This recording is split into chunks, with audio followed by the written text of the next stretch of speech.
স্বপ্নের বিনিময়ে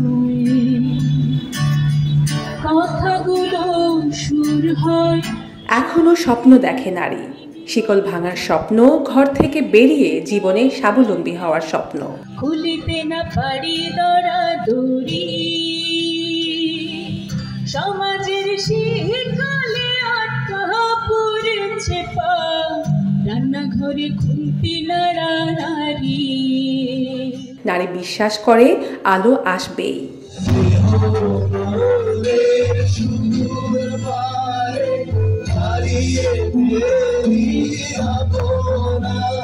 রাজধানীর কেন্দ্রীয় শহীদ মিনারে সামাজিক প্রতিরোধ কমিটির উদ্যোগে আয়োজিত সমাবেশ থেকে এখনও নারীর প্রতি সহিংসতা ও বৈষম্যের জন্য প্রতিবাদ জানান নারী নেত্রীরা।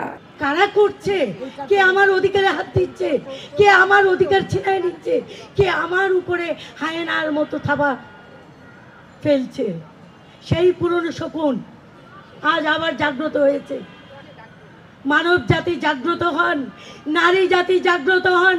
যে নারী সহিংসতার শিকার হয় তাকে আপনারা দালিত কিনা, সে অন্য জনগোষ্ঠীর নারী কিনা, সে আদিবাসী নারী কিনা, এটা বিবেচনা না করে একজন নারী সহিংসতার শিকার হয়েছে, এই কণ্ঠে মিলিয়ে আপনারা সবাই রাস্তায় নেমে পড়ুন। স্বাধীন দেশে স্বাধীনভাবে নিজের অধিকার আদায়ে আরো বেশি আত্মবিশ্বাস বাড়ানোর প্রত্যয় জানান বক্তারা।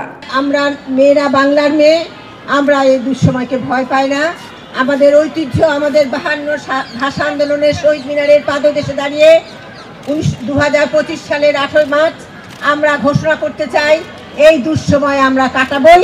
এই দুঃসময়কে ভেদ করে আমরা আলোর সূর্যকে বাংলাদেশে ছিনিয়ে আনবই আনবো। আমরা 2025 সালে সেই সমতা, সেই ন্যায্য মজুরি, সেই সহিংসতা মুক্ত আমার কর্মক্ষেত্র, এগুলোর জন্য সেই 165 বছর পর আমরা আবারও নেমেছি রাস্তায়। আমরা আজকের এই সমাবেশ থেকে বলতে চাই, ঘরে ফিরুন, আপনারা ঘরে ফিরুন। অর্ধেক নারী সমাজ আজকে জেগে আসে, জেগে উঠছে, সামাল দিতে পারবেন না, বলে দিচ্ছি, সামাল দিতে পারবেন না।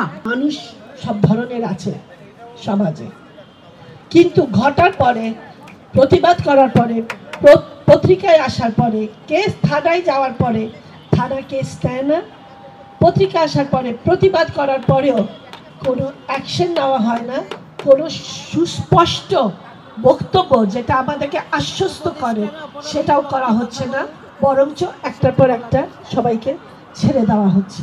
বিশ্ব নারী দিবস উপলক্ষে স্লোগানে স্লোগানে নিজেদের মুক্তির দাবি চান নারী সমাজ।